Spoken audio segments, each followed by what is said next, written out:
So a very good morning to all of you, and we would like to start the session now. It's 10 o'clock, and the session is basically on tips in practice. The basic idea is that in even a talk of 10 or 8 minutes, we give one or two tips. So if we can just stick to what tip you would like to give on that particular procedure or anything, we would like to have that, and then we can have one question after each talk and a comment after each talk. So we have 14, 15 talks actually, 16 talks actually, and within this 1 hour. So uh, we have two podium, and we will keep calling the other person to connect his laptop, and we will do it. Okay. So we start the first talk by Dr. Mamta Singh, and she will be talking about tips to do scraping for corneal ulcer. Please. Yeah. With me, my co-moderator, Dr. Ajay Arora. So we will. The idea is that anterior segment and posterior segment both can be covered.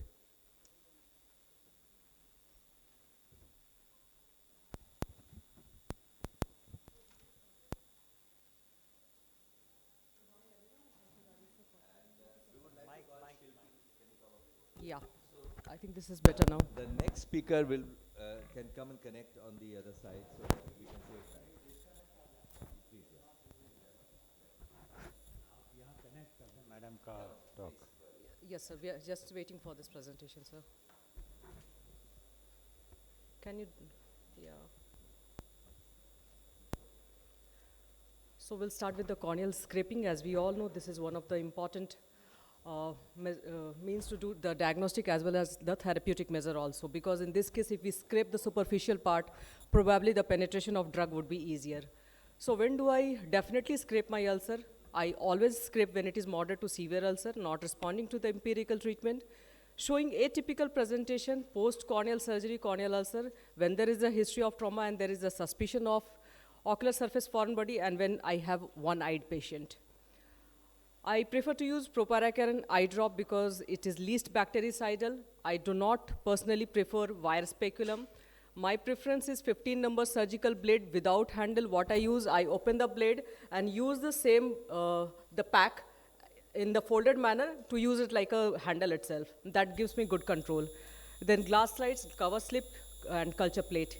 And if there is a possibility, always keep something for managing corneal perforation like glue. So we should do the scraping always in one direction, and we should scrape the base as well as the edge of ulcer. Like here we can see scraping the edge, and here we can see as there is a very minimal material at the base, probably we need to take some bold strokes also. And whenever I'm doing the plating, I'm doing it over the slide, I always write the MRD number. I always make a black mark at the base of slide, one for the gram, another for the KOH. Similarly, for this plating also, we should always make it superficial in the C-shaped stroke, because if we put it deep in the media, then the growth of aerobic organisms will be hampered. I get the sebaroids culture plate, but if we are getting it in a test tube, then always put the blade in the culture media deep. Do not touch the wall of test tubes. So that is how it should be. And here we had one case with corneal surface foreign body along with infiltration. We did the initial scraping. It responded well to the treatment. After a while, it got stuck at this point. Nearly 15 days, we didn't see any response. Then we scraped it again. It started responding, and ultimately it healed well. So my take-home message would be, meticulous scraping is the key to successful treatment of corneal ulcer. It should be unidirectional. Both the base and the edges of ulcer should be scraped, and repeated scraping may be required in different cases. Thank you. Thank you, Dr. Mamta, and some very good, interesting tips that came out from this. That we have to scrape the edge and the base of ulcer.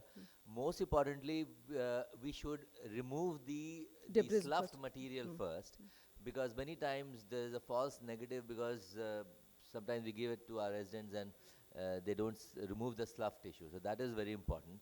It helps both therapeutic as well as diagnostic, Diagnostic because also. you remove the infective load as well. And direct plating is something which we I should prefer, sir. prefer. I prefer, sir. That gives better yield than Definitely. carrying in a transport medium. Any comment? Okay, so we move on to the next talk, and that is by Dr. Shilpi Naranavare. Thank you, We'll sir. be talking about tips to repair corneal or corneoscleral laceration. And meanwhile, Dr. Lalit is not here. So, Dr. Arvind is here? Arvind? Yeah, Arvind. Okay, then Dr. Unni. Good morning, everyone. So I will be presenting tips and tricks of managing corneal and corneoscleral tears. So the first video, one should not do this. The iris should not never be reposited from the same site of the wound. Always create a different site port and then reposit the iris. In such cases, if you feel that the iris tissue is devitalized, remove it. Take the first suture at the cardinal points, at the junctions, the lacerations or the V points, so that the wound is restored, and then proceed with the further suturing. If you have a wound like this, which is very irregular, in such cases, interrupted sutures many a times don't work. So you need to take the cruciate sutures so that to store the integrity, and later on the interrupted sutures are used to fill the gap. If you have a wound like this in which there is infiltration, always repair the vertical part first so that the watertight compartment is restored, and then take the long bites away from the infiltration part. In this case, it was just like a pseudocornea, so we didn't try to remove the vitreous and the iris, and later on, through the pars plana route, the lens and the vitreous was removed. In this type of an injury, first remove the iris tissue, take the cardinal sutures at the limbus, and then try to move posteriorly. In cases of the scleral tear, you start anteriorly and then move posteriorly.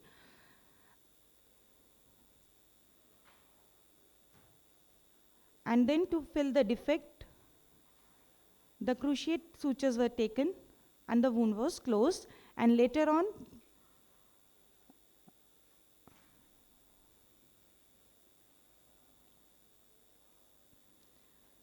the wound was explored, the scleral tear was explored posteriorly, and it was sutured using 80 Vicryl. In this case, after doing the conjunctival peritomy, because it was a scleral tear, it was closed using 80 Vicryl, and the tear was suspected behind the muscle also. So in this case, first take a stay suture, resect the muscle, and then suture the tear behind the muscle, and later on that stay sutures are used to reposit your muscle at the place. Thank you. Thank you, Dr. Shilpi. Some very interesting points that came up from this presentation, that when you have a corneoscleral laceration, in that case, the first suture has to be passed at the limbus, because that is one tissue wherein you can just oppose the white line, so that you have a good configuration. There are two schools of thoughts in corneoscleral laceration. One school of thought says that the corneal suture should be put first, the second says scleral first. Majority believe that the corneal suture should be first put, and then you go behind in the scleral area, and very nicely pointed out that if the perforation is behind the muscle, then you have to first cut the muscle and then repair and then reposition it. Of course, you put the sutures first. And if it's just adjacent to it, then you can hook the muscle and go behind and then suture it. One very important point that came up was that when you are doing a corneoscleral perforation repair, you should not reposit the iris tissue through the main perforated area. You should make a side port incision, then inject viscoelastic, and then reposit the tissue. So a couple of very interesting things that came up, and we all have to remember that. Any other point, any comment from anyone? Yes, Abhinandan. When do you go for a secondary intervention means? So after 10 to 14 days. Or a vitreous hemorrhage or anything. So vitreous surgery, Yes. we usually intervene after 10 to 14 days. We would like to do an ultrasound, see whether there is a retinal detachment or not. If there's a retinal detachment, then As of early course as we have to possible. do it as early as possible. Another point that I would like to add here is that if there is any tissue defect, we should not just crumple the corneal tissue by putting sutures. We should first try to oppose the tissue properly. If there is a defect, we can put a glue over the surface. If it's not working with glue, we have done a few tectonic grafts, corneal grafts in such cases, wherein the tissue defect has been quite large. Th- Wait for some time. Yeah.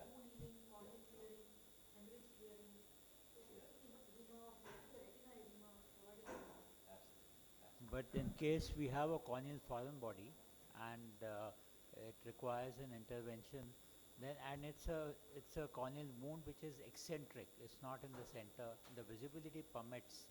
Then at times we make a decision to do it at the same time. Though usually one waits.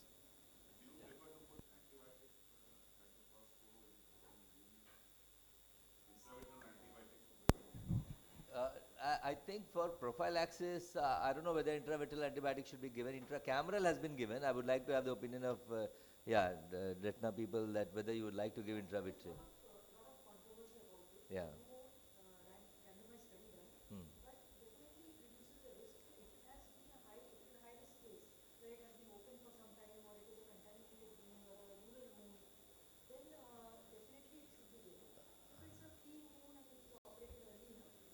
What about intracameral antibiotics? Because if there is nothing in the vitreous cavity, why to put intravitreal injection? Intracameral antibiotic has a proven role in studies also to, take care. Yeah. Yeah, there are studies which have shown that in a prolonged, iris prolapse with perforation with prolapse, intracameral antibiotic has a role to play.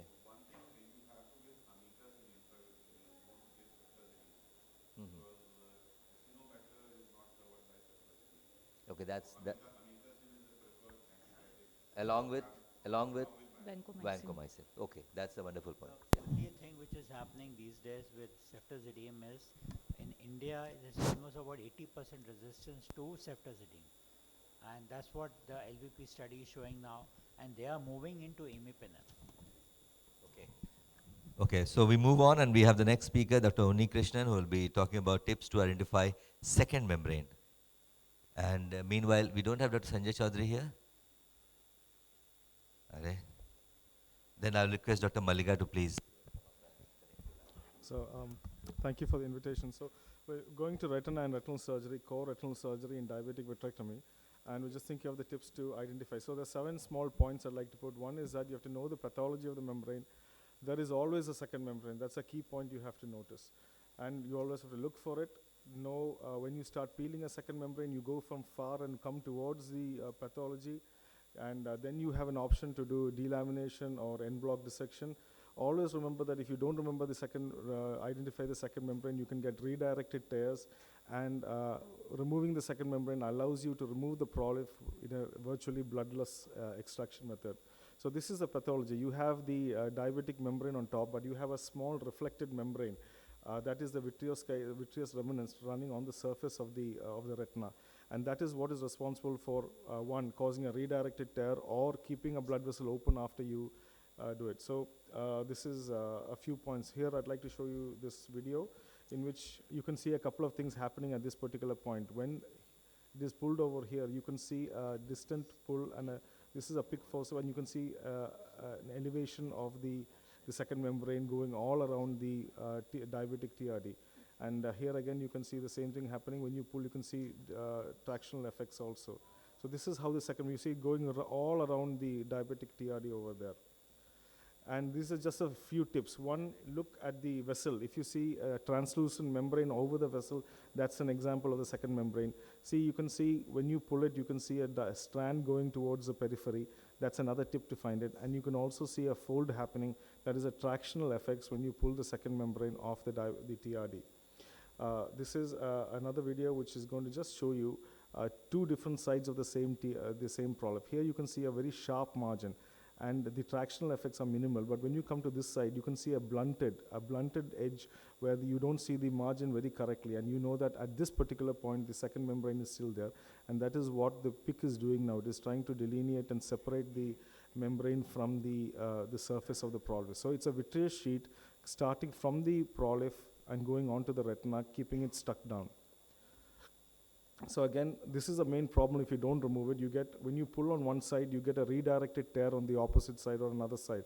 And this is just to show you that as a horrific thing that I've just done. And you pull it and the tear just enlarges because there is still a membrane on top of the retina, and which is virtually invisible.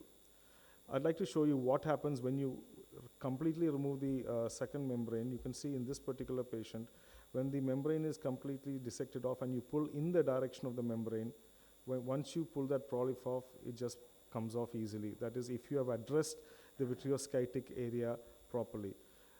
And this is another patient in which you can see one whole edge, the second membrane is removed, and even with a micro pick, a very simple instrument with no suction at all, with a micro pick, you can just virtually peel off the diabetic TRD without any tractional effects at all. That is the importance of identifying a second membrane. So to summarize, again, I say know the pathology. It's a thin vitreoskytic membrane. There is always a second membrane. It may be extending to a large area, or it may be just at the edge of the prolif. Look for it by clues, sheen over the blood vessels, and attraction while pulling the membrane.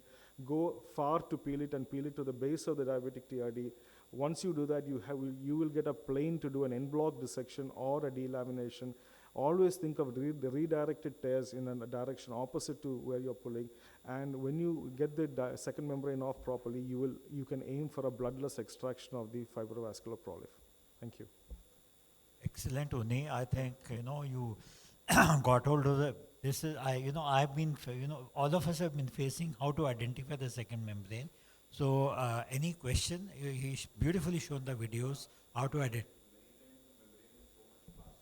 Yeah.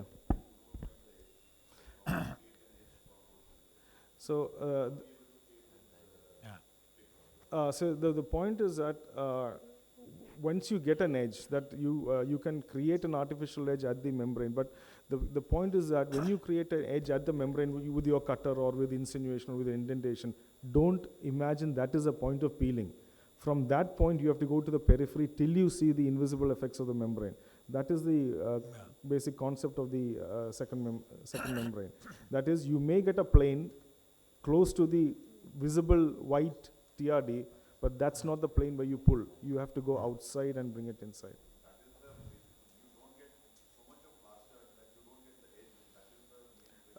See, conventional tools we use like forceps are extremely bad. So that's why I have started using the pick where it slices the membrane on one side also when you go.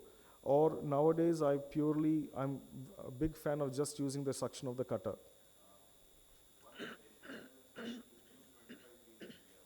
Yeah, 25 gauge MVR you can use. The pick you can use. There's a new hydro dissection that you can use, the reflux of the cutter. You can just send fluid back underneath the membrane and it just elevates the membrane of using the reflux mode of the cutter. So Avnenda, you can use a 26 gauge thoracic needle, which is 32 millimeter. I normally use it, which you can bend very clearly. It goes through a 25 gauge port, and that helps you. I don't need a special.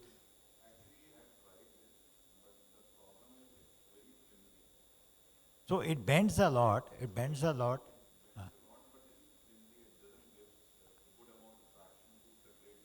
And now I think Sangeet has put up that cutter, which is a little bit more stiffer, and that can be used. How many times you have to use the bimanual dissection to get the whole membrane off? I don't do a lot of bimanual. I'm so far so lucky. I've been able to manage with unimanual. I convert very few basically. And do you ever end up using PFCL a little bit? I'm very apprehensive of using PFCL whenever the retina is detached. I mean, however much you release the traction, either the fluid underneath the retina is very thick and the PFCL cannot express it, or there is residual traction, and which when you use PFCL, you can get tears along the previous attachment. So I don't use a lot of PFCL in my diabetic TRDs. I would rather let chronic fluid be there, just relieve the traction and let chronic fluid be there, than create a drainage retinotomy over it and try to express it. Any other comments?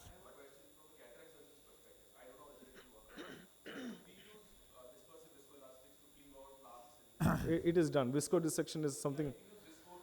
Yeah, it has been done. Actually, what we have modified that, we've added trypan blue to visco, color it, and then send it underneath the membranes to get the cleavage plane.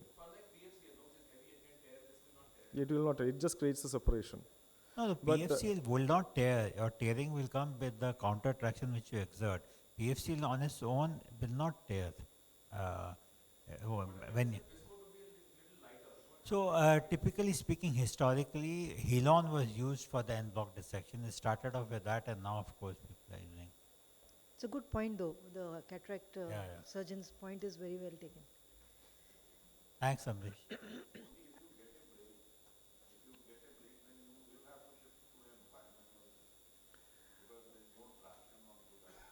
yeah, I mean, I'm not saying I don't do bimanual, but I like not to do bimanual. I don't know why.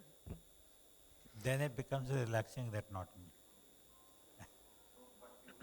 Yeah, you have to do. Yeah, I agree with that. You have to do. Visco is very useful actually even for macular surgery. When we put the flaps on the macular hole, it holds it even over the disc pit. Otherwise, the flaps just keep coming off. Thanks, Sunit. Thanks a lot. We've simplified matters. And now we go on to Dr. Malika's tips for safe and effective PVD induction. I'd like to thank Dr. Ajay Arora for this opportunity and this good session. Very unusual and good. How do we, can we,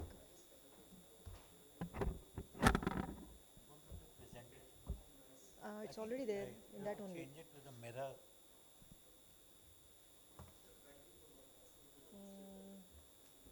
Standard, dynamic. Can you do something? I don't know what's that mirror thing. Appearance, title, body. Morning it was okay, I checked.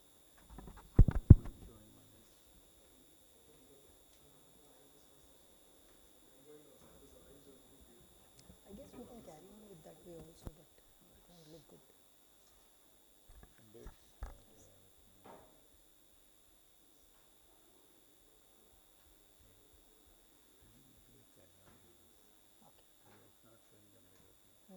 Okay, no problem. So, the layout is like this. Audio-visual, there is no support at all, so fine. Tips for safe posterior vitreous detachment induction. See, in macular surgery, the step that is likely to cause retinal tears and retinal detachment is only PVD induction, because we apply very high suction on the posterior vitreous, which gets transmitted to the peripheral vitreous, leading to flap retinal tears. So I realized that one of the ways could be to break the continuity between the posterior vitreous and the peripheral vitreous before we start applying high suction. And so it's important to make a careful attempt to do a good mid-peripheral vitrectomy, separating the posterior vitreous from the peripheral vitreous. So this is how, after a core vitrectomy and before applying a suction like this, as we apply suction, we start seeing that there is still some attachment to the peripheral vitreous. So again go back, again do mid-peripheral vitrectomy, again remove. The idea is only to separate the posterior vitreous, isolate it before applying high suction. And again we can apply high suction. Otherwise we create a lot of retinal tears which we don't even see during surgery and cause a detachment later. Now triamcinolone acetonide definitely stains vitreous the best for PVD induction. However, in a phakic eye, it does accelerate cataract. In a patient who is immunocompromised like AIDS, we operate for CMV retinitis. It can aggravate CMV retinitis or cause other infections. And it increases the risk of endophthalmitis overall.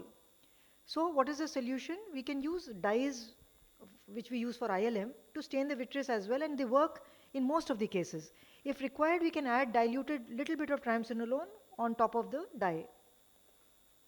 To improve the visibility of the vitreous, like this. So now most of the PVD induction or vitrectomy is done with dye as a stain for the vitreous. Again, mid-peripheral vitrectomy. And this was a patient where the foveal roof is very thin. There is a high risk of de-roofing. So here we don't apply high section. It's manipulation by very low suction, cutting intermittently, cutting and low suction, so that we do not de-roof the case.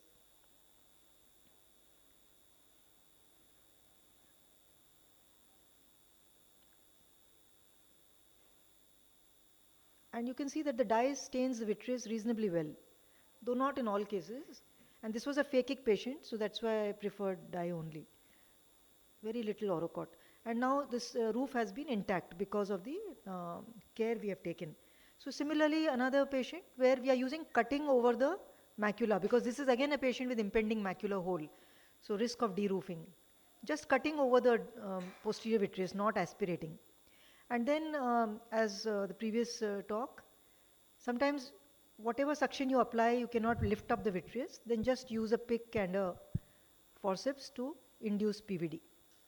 This is vitreous actually, this is not a membrane. Thank you. Excellent, Malika. Any questions? So have you ever used fluorescein for many early days? I have tried using fluorescein when I was hesitant to use tricot, and it works beautifully well. It Yeah, stains but- the entire vitreous, and the PVD gets induced. Yeah, I think anything would work. Only thing is then the laser becomes little more risky because that absorbs so much laser. Possibly you can't even do laser, or if you do, you might end up with very strong burns, possibly.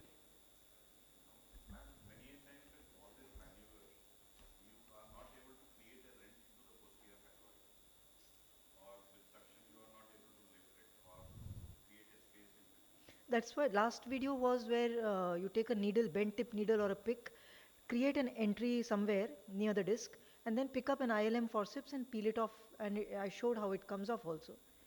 You're right, there are cases where aspiration just doesn't work. There's a special spatula which is made for induction of PVD, which many of us don't use it anymore, but it was available many years back.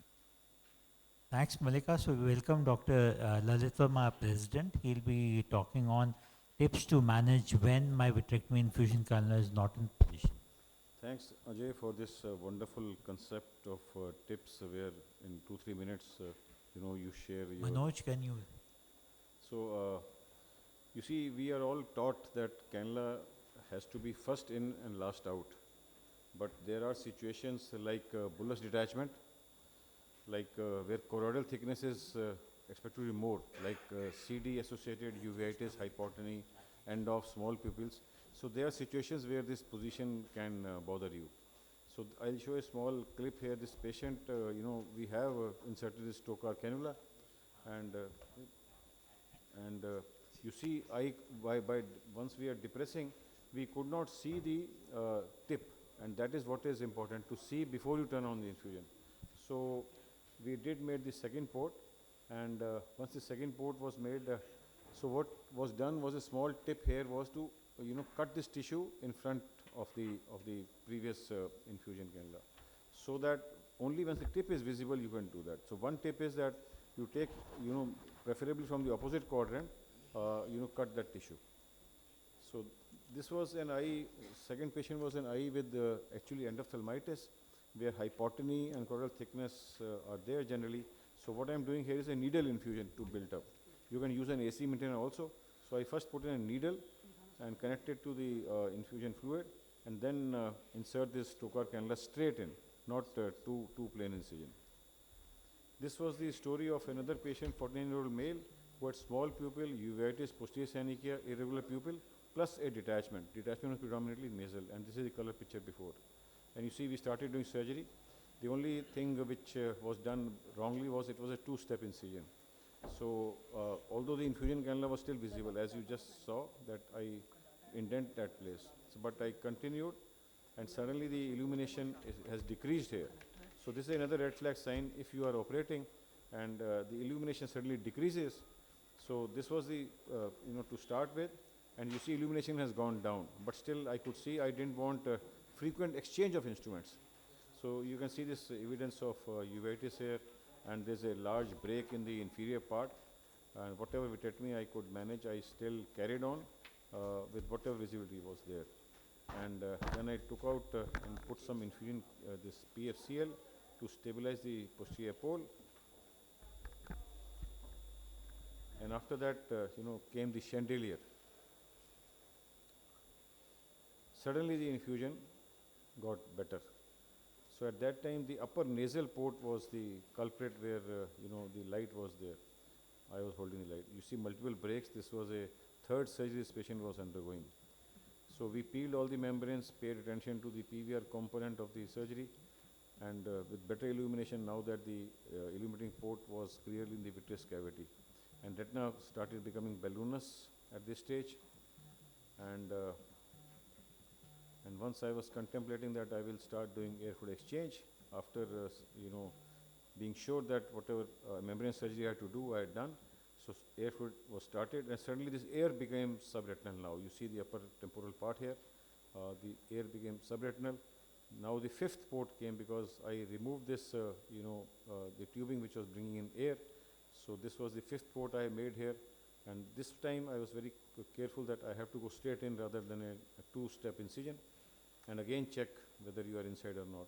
Again you see illumination has become much, much better.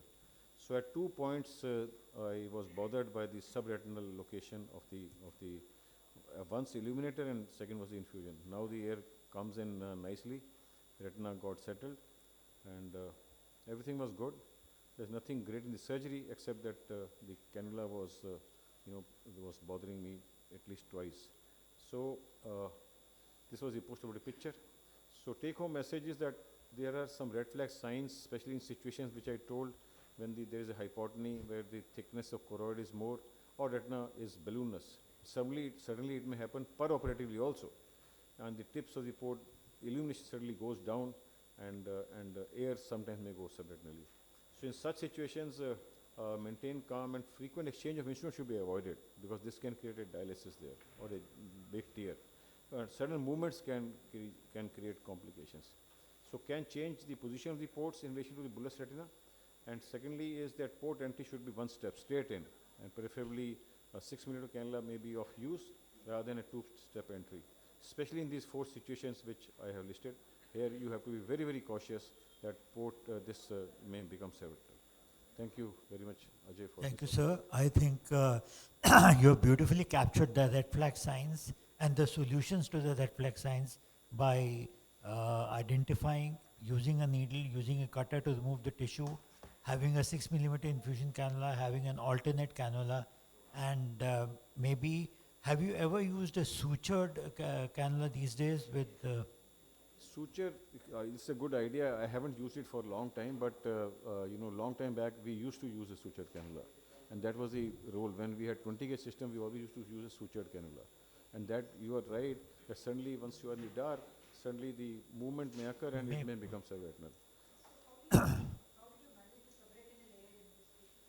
So fortunately there was a close-by retinotomy, and from that I could, you see I had a iatrogenic tear at that time where there was small bleeding there, so I put in the this backflash needle there and took it out.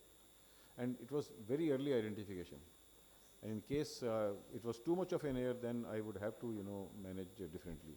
Here it was just beginning of the air pump. As soon as it started, I noticed that there is a mound of this thing coming up, and immediately changed the infusion port. And sometimes once you have a little bit air coming and you have an alternate infusion going inside, and maybe this, and you remove it, the air comes off. And even if I have done it once, that some air was left behind and had to put in silicone oil, then the air got absorbed eventually. So a lot of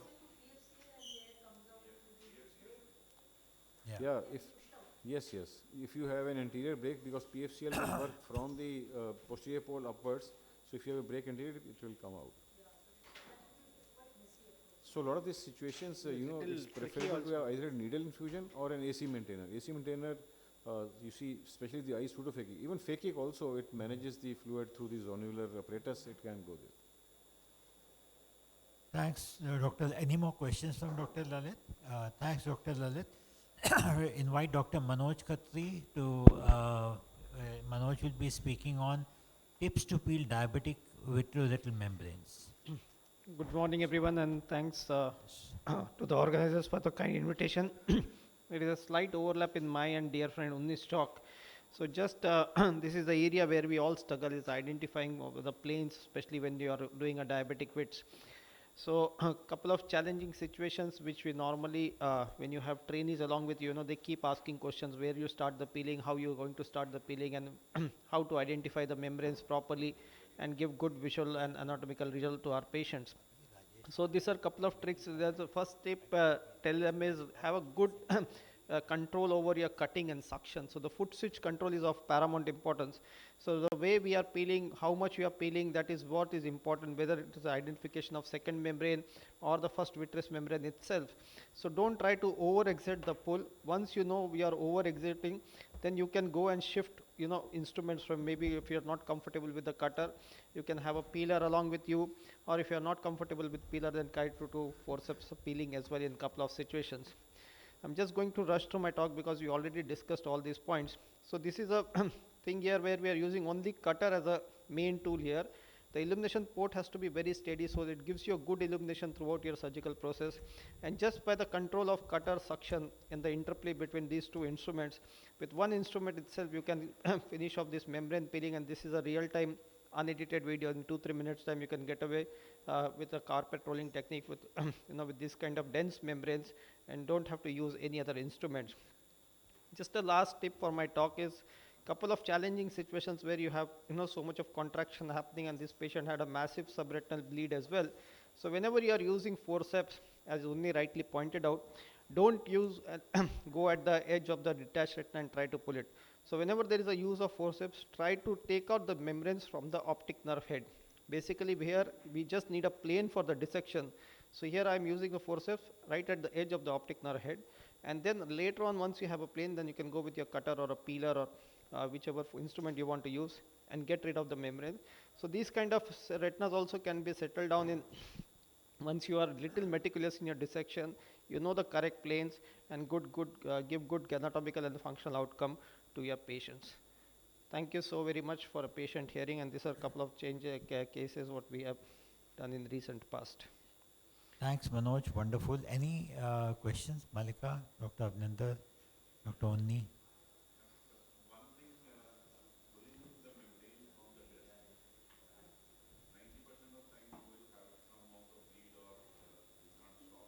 That's okay, sir. The ooze doesn't happen much with newer machines. Obviously.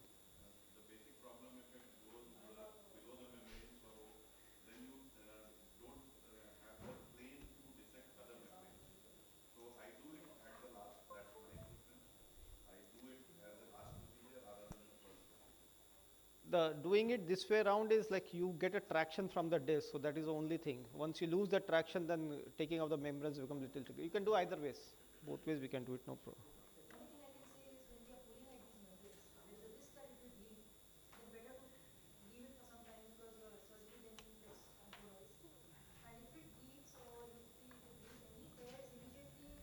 First quarter. Yes. Yeah.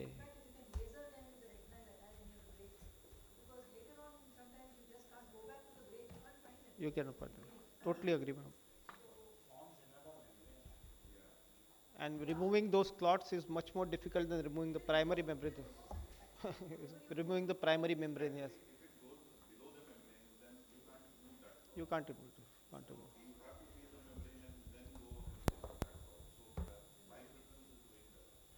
Can do either. Thanks, Manoj. Thank you, sir. Go on to Dr. Love's presentation to make capsular access and I was waiting for Dr. Rajesh to come back, but he'll try to manage. Thank you, sir. And I will quickly cover capsular access techniques in children. So this is one routinely what we do is after initial staining. Again, in children, staining is important because the elasticity comes down to a large extent. And even if you have a good red glow, it is always better to stain in children. One of the instruments that can be used is a microrhexis forceps, and microrhexis forceps can be either with the side port or main port, whatever we are comfortable with. And trick is to grip and re-grip while doing the anterior capsulorhexis. And posterior rhexis, more or less, I have switched to cutter. And I no longer do a manual posterior capsulorhexis. I just use a high-speed cutter, 23-gauge cutter, to do a round posterior rhexis. And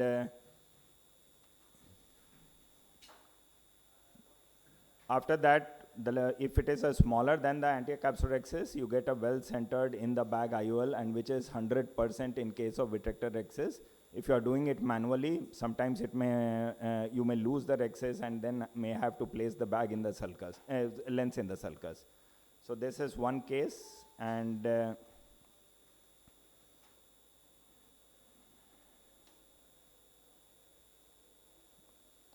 next what we see is what is the other way we can do it. Again, here you see the capsule, anticapsule has been stained. Initial nick with cystitome. 2.2 or 2.8 millimeter incision, depending on what. And what you see here is the utrata forceps. So initially, one instrument that was used was microaxis forceps. Another option is a utrata forceps by which we can do it. And in this was a case of deficient posterior capsule. So after the IOL implantation, just open up in that area and enlarge the posterior capsular opening using a cutter. So another important way we can do it is when you have fibrosed anterior capsule, and here what we see, once the initial nick has been made, and through the non-fibrosed area we try to go as far as we could, and once there is obstruction, there is no point pulling it further because it will extend to the periphery, and at this point we have to go in with a cutter and trim the rest of it. So main aim is a good around 5 to 5.5 millimeter opening in the anterior capsule, which facilitates IOL implantation in the bag in children. So now with cutter we are extending, and with the new cutters 23 gauge and a lower cut rate, maybe around 1200 or 1500 cut rate, it cuts the membranes very easily. High cut rate may be a problem in thick membranes. And keep trimming till you get a adequate sized anterior capsular opening.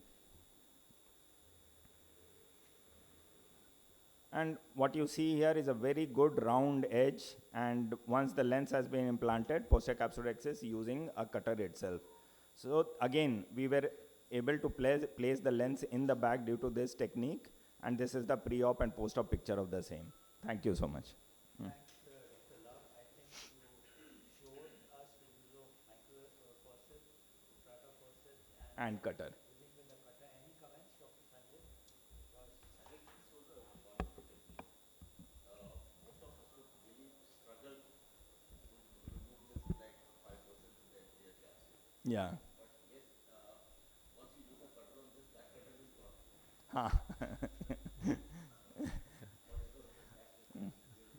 Thank you. So Thank Dr. you. Love, I try to sometimes I try to use the retinal scissors, the Greischeber scissors that they Yes, have, that also and can to give be a full used. shape on that Yeah. side. Yes. see, because my spouse is an anterior segment surgeon, sometimes I end up doing this.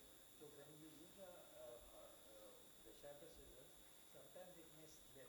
So you may have to hold with the forceps in the other hand and then Yeah. Also, it's straight. That makes it a little difficult from other angles, sir. Yeah. thanks, Love. Thank We'll you. go on to Sublishes talks on surgical strategy for subluxated cataract. Thanks a lot, sir. Thanks a lot. Thanks a lot, Dr. Arora, and thanks a lot, Dr. Rajesh Sinha, sir, for inviting me for this talk. I'll keep it brief. So from a cataract surgeon's perspective, the goal for a subluxated lens surgery is to fix the IOL where it's meant to be, which is the capsular bag. But you have to anticipate trouble, and so if you're doing a subluxated lens, it's always good to make scleral flaps or pockets before you even get into the eye. I also do Hoffman's pockets, but my preferred strategy is to do scleral flaps. I just mark my flaps out on both sides to have an equal, like parallel to each other, and I dissect them out thoroughly and take my own sweet time and use enough cautery to make sure the bed is quite blood-free. And after doing that, I tend to use dispersive viscoelastic, in my hands visco, to tamponade the vitreous face, which is available over here, and then use a adaptive viscoelastic like a Helon 5 so that I flatten the capsule. And only then is the first entry that I would make into the anterior chamber, which is also a 1.2 MVR entry, because challenges will start now. Rexus is not easy, so it's always better to use sharp instruments, use a 30 gauge or a 26 gauge needle, and even with that, as you can see, sometimes it may not be easy to penetrate these anterior capsules just because there is no counter traction available.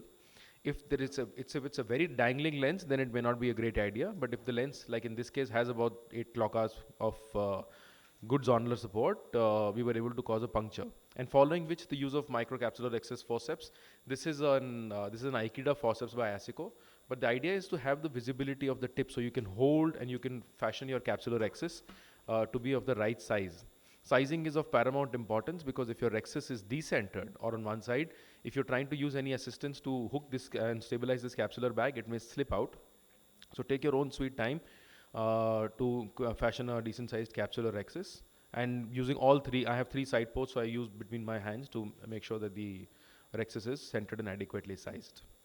Once the Rexus has been completed, before phaco is done, it's important to stabilize the dangling capsular bag. And for that, I tend to use Greischreber's hooks. You can also use capsular hooks, which are available from many companies, good ones including MST.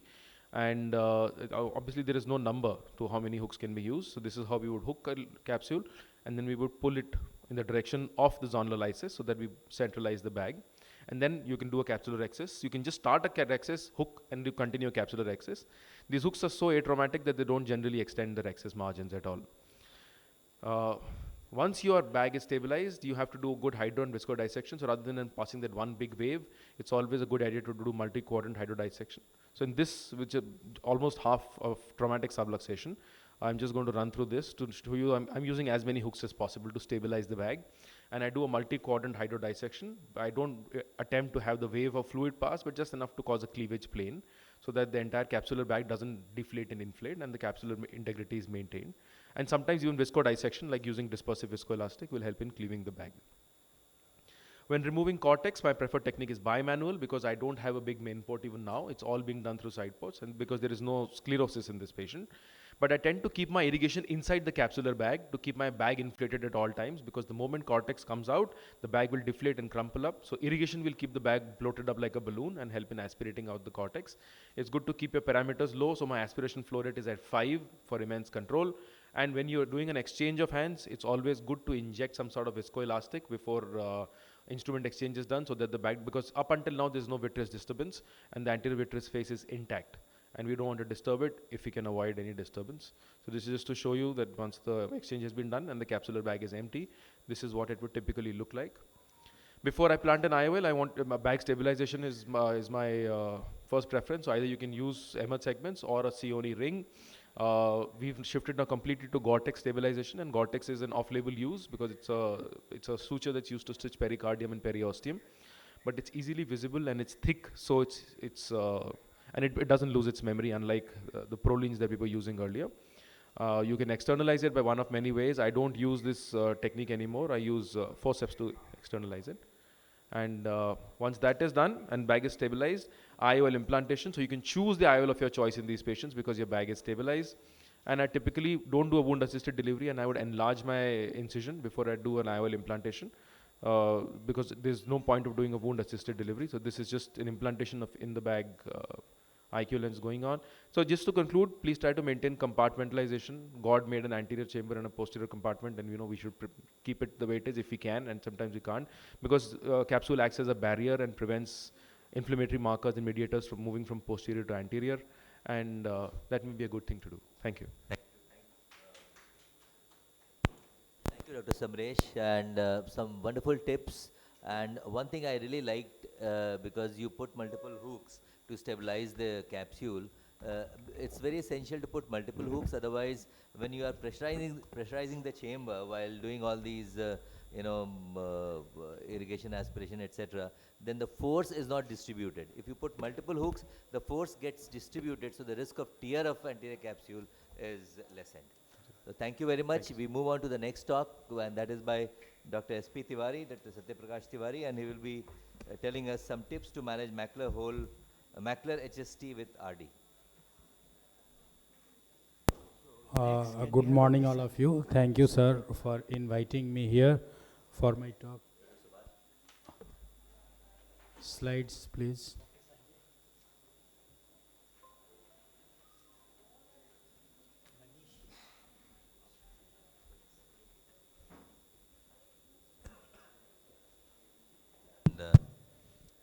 just request the speakers to stick to 2.5 minutes you. time. Yeah.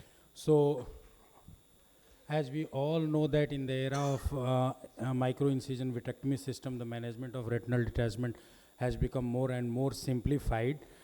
We work on three basic things while doing retinal detachment surgery. We have to remove the vitreous completely, and if there are membranes over the retina or behind the retina, we have to remove the membrane as well as vitreous. We have to close all the breaks by doing laser barrage or cryopexy, whatever is suitable, and we have to give a tamponade. But a typical challenge comes out whenever we face a break near the macula, or if the break involves macula. If we go on do laser barrage or cryo or whatever, that will destroy the functional macula, and the outcome will be suboptimal and not that good. So what modification can we do? This is just a chronic retinal detachment. Temporal area of retina was detached, and there was a large macular horseshoe tear with everted edges. It was a chronic RD of over 2 years duration. So we started the surgery with just removing core of the vitreous, staining with tricot, and then we tried to peel the internal limiting membrane by staining the ILM, because the edges of hole were everted. So just to relieve the traction, and then we decided to do a retinal autograft by taking a part of the retina from the superonasal area of the attached retina. We did all around 2-3 rows of endodiathermy to cut the piece of a retina from the adjoining area.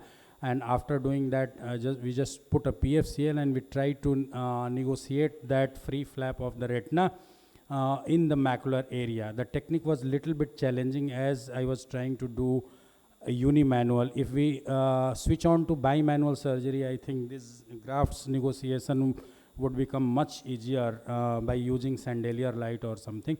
So just freeing the flap of that retina from the adjoining retina, and then that retina flap was just hold on with a aspiration. Cutting was switched off, and aspiration of the cutter was used to bring that flap over the macula, and then just put it the flap over the macula and just tuck the edges around that whole large hole lying over the macular area.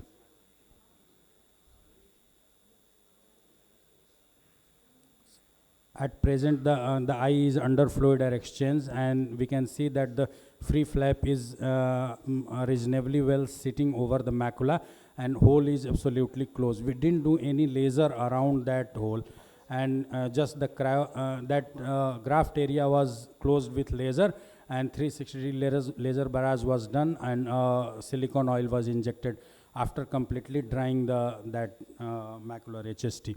That led to perfect closure. Silicone oil was removed, and later on patient developed cataract. Cataract surgery was also done, and for last 1.5 years the retina is absolutely attached with good outcome.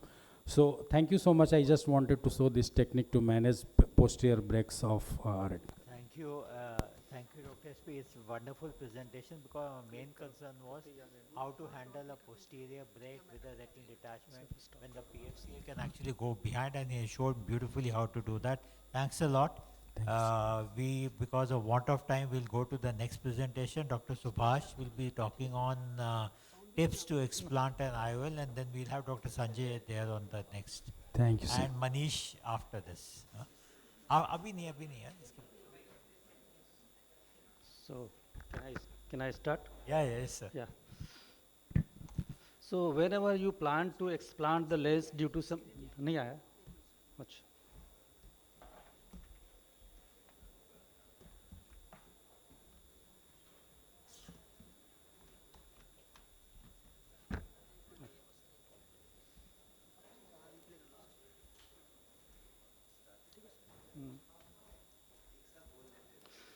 So whenever you plan to take out any lens due to these regions mentioned here, you have to take protection of the corneal endothelium, protect the posterior capsule and capsular support, and you have to salvage the small incisions so that you do not create unnecessary astigmatism.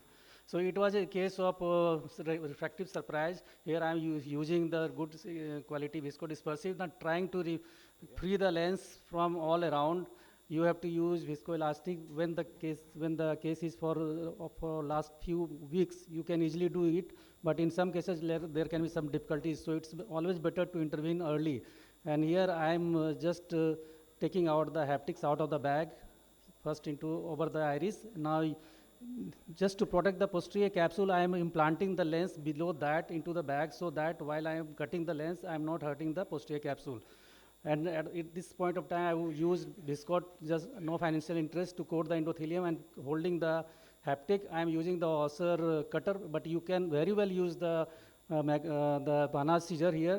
I am just giving partial cut in one, you can say that less than half, then trying to cut a pie here, and this pie will actually help the lens to roll it out from the around 2.8 millimeter of wound without enlarging it too much. So in that way you can do it even without completely cutting the IOL, but you have to take protection of the endothelium so that you don't injure it, because already there is one more lens there. So this, it can be rolled out. Another case here, see the lens is out. In the next case, what I am doing that, instead of making any pie, I am just going more than 50% of the IOL optic and cutting it to the 2/3 or 3/4. And even without making any pie, you can just roll it out through the same 2.8 millimeter wound. So there is no need to cut it completely or just make a pie. And here Vanas was used, so that you can see that it will be very handy. This is a case of opacified lens done about 3 years back, so there is a good amount of adhesion of the haptics in the bag. So its idea is not to injure the bag and posterior capsule. So one haptic was easily taken out by some manipulation, but the other one is not coming. So you just don't go on to release it and release it. Rather you can cut the haptic here so that you preserve the capsular bag. Over that you can implant another lens. So I am cutting the haptic here and just taking out the lens. So in that way, you can just you can save the posterior capsular support to implant posterior chamber lens. Thank you so much. Thank you, Dr. Subhash, for a very nice and crisp presentation. You have shown multiple ways of removing the lens, and anything can be used depending upon the comfort level of the surgeons. Thank you very much.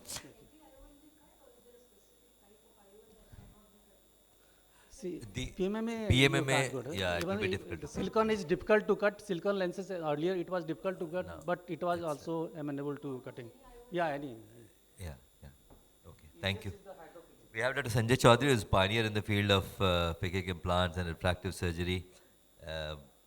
We have with us, let's have his presentation. Okay, thank you, Dr. Sinan, Dr. Arora. So we are talking about phakic IOLs, a refractive modality which sooner or later every refractive surgeon or even every ophthalmologist needs to be using this technique in the future, even at present. So I'll just give you some basic tips about implantation. So the axis of placement of the lens is very important if you're using a toric lens. Of course, you can use a slit lamp, but some fortunate people have the digital marking system. So I use the digital marking system, and then the loading of the lens. So if you just saw that, just let me just take it back for a second. You see this foam tip, it has to be turned clockwise. And this is how you test and hold the ICL and turn it clockwise to load it. So this step, a lot of people in the beginning find it very difficult. Then when you pull it in, you have to hold the lens in the exact center. If you pull it slightly on one side or the other side, then the loading does not come well into the nozzle. So this lens was almost in the center holding, but see the way the lens is coming out, it didn't load well. If it doesn't come out well, immediately take it out, don't push it through. Reload it and then inject it. So once it is going in, the two ears of the ICL should open up together, and then you open it up in front of the iris and then push it all the way along. That's it. The insertion part is simple. Now putting it into place. So first thing is that you bring this lens along the axis at which you are going to implant it. Once at the axis, it is matching with the external marking points. Then you tuck in one haptic, the second haptic, the third haptic, and then reassess that is your lens still in position. Because before you go in for the last haptic, your lens should be exactly in position, and then tuck in the last haptic and the job is done. So now I'm reassessing after the third haptic. If there is some adjustments to be made, it is easier to make them now rather than all the 4 haptics inside, and it has got a grip in the eye, and then moving the lens within the eye becomes a little difficult. So you can best avoid it by being sure before you put in the 4th haptic. And then you check out the axis. If the axis is fine, the job is done.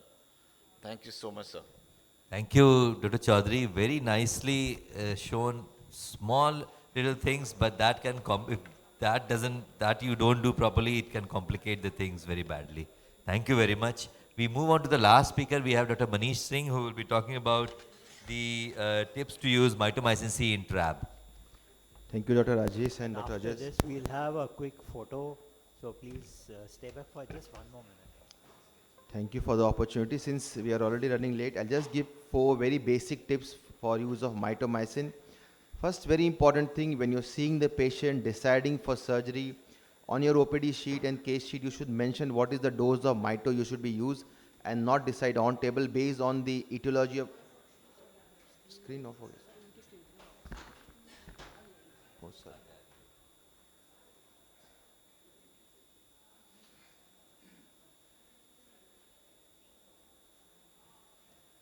Okay.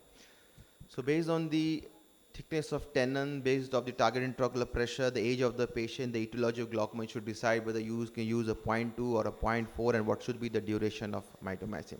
So on US muscular glaucoma, you'll probably using a 0.4 for 3 minutes, and normal primary opening or angular glaucoma, a 0.2 for 1 minute or 2 minutes will be sufficient.